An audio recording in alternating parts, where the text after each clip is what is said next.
Alright everybody, quick video in the car. Lighting should be good. I've been told about that. Want to talk about the Uefa Nations League real quick. It seems that a lot of people don't actually know what it is, and I'm still trying to wrap my head around it. The Uefa Nations League takes the place of international friendlies for the most part, even though we have one against Switzerland and USA coming up here. Countries are seeded, put into leagues. League of Three, where with Spain and Croatia.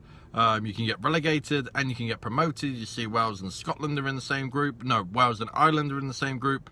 And what's cool about it is that 4 spots from the European Championships in 2020, which is 24 teams now from 16, will come from the Uefa Nations League, I believe. Please comment if any of this is wrong, because I've read it a few times. It's hard to wrap your head around, but I think it will be very clear. Also, 4 spots will come from it. We still have European Championship qualifying. But there is a 3rd and 4th place playoff next summer, which is even more important than the actual final itself. Right? No, but in all seriousness, there is a UEFA Nations League final. And again, I don't even know how you get there, but it is next summer. So, when we play Spain on Saturday, at least we will be in a competitive match. It's kind of a 3rd and place playoff, isn't it? But I mean, for rankings, for everything. And what's good is that we're in a top tier, so we're going to get used to playing against big teams in competitive environments away from World Cups and European Championships, which is big for England. The reason it's so big for England is because England has this pitiful mindset. The mindset that really pissed me off during the World Cup with people that didn't appreciate the boys, because they were amazing in the World Cup. The same people that said that we had an easy route to the semi-finals, even though we played Sweden and Colombia. Colombia's golden generation and Sweden. We had an easy route. Okay, Sweden knocked out Netherlands, Italy and Germany on their way to the quarterfinals. How is that easy? So you'd rather play a Germany. If we were playing Germany in the quarterfinals, people would say, "Oh my God, this is such a hard game." Well, they were shite. If we were playing Italy, the same. If we were playing Netherlands, the same. But the team that beat all them teams were an easy layover, and that 2-0 win wasn't that impressive. Please, please, please, please. That was a hugely impressive win. As was the Colombia game, even without James Rodriguez. I actually think they played better without him. I know it's a bold statement considering I've seen like 5 games of Colombia, but I really think as a team, Colombia played magnificently in that game. Harry Kane was amazing in that game, by the way. He was immense. And then obviously we played Croatia, who made it to the World Cup final, who would have beat Spain if Spain ever got that far. So I mean, I think in this UEFA Nations League, you'll see Spain versus Croatia, and if Croatia play with the same oomph as they did in the World Cup, I think you'll see Croatia dismantle Spain. So that's really interesting. The UEFA Nations League, I don't even think a lot of people know what it is, appreciate what it is, but it's going to be pretty sick, I think. One last thing I just want to go through England's system. I think they'll play the same way. A back 5, if you will, a back 3, basically wing backs, with a holding mid and 2 mids that are essentially given freedom on the ball, but they are very rigid when we were off the ball. Lingard and Ali did a nice job during the World Cup. Lingard better than Ali. I thought Lingard was a much better performer than Ali in the World Cup, and I really like Dele Alli. I think he's a great player, but again, just going back to Jesse Lingard's and the doubters, the haters. But you're going to see, it's going to be really interesting because what they do with Kyle Walker moving forward, because Joe Gomez looks like a tree. And if you think of Stones, Gomez and Maguire at the back, but then who do you put on the right? Trippier or Kyle Walker? Kyle Walker's a great player. So that's great. And then on the left now, we're going to have Danny Rose and Luke Shaw. I think Ashley Young's career may be over. But not necessarily. If he gets back playing for Man United, why wouldn't you pick him? At 33, I don't see it anymore, but he did well for him. Classic overachiever. People love an overachiever.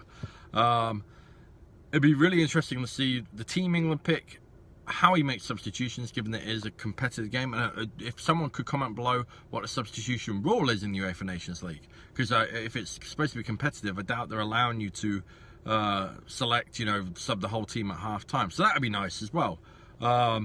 Also, I'd love to see with no Sterling what they do. Do they play Rashford behind Kane? Do they put someone else in there? You know, what are they going to do around that? It'll be really interesting to see what happens and how England approach the game. I think we'll approach it professionally. I think we'll win, and I think we'll win against the Spain side that aren't as good as people will make out, who are just living off the name. If we lose, then I just want to see England keep progressing, moving forward, and being the powerhouse they can be. And I love how Southgate has set up. Hey, like someone asked me about Deeney. Deeney's an excellent player for Watford, and he does a great job in their system. We play a different system, i.e. we're not shite, and we're not trying to hang on every game. Now, I haven't watched Watford a lot, but that's what I'm thinking he's saying. How many times have England selected strikers like Defoe? All right, they can score goals at international level, like Andy Cole. I love Andy Cole, great player. But they've selected them, Chris, you know, and they know they're not getting on the pitch unless there's a disaster. Well, how is that good for anyone?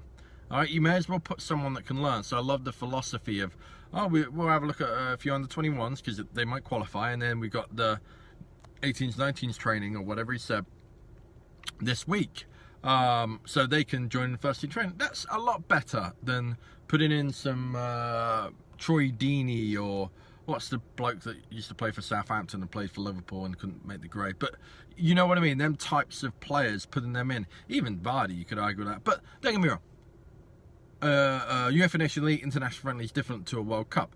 All right, yes, you may want a Vardy or a Deeney at a World Cup if it was right now. You may pick that thinking, well, if we are in a dire strait, we need him from the bench, do that over a kid.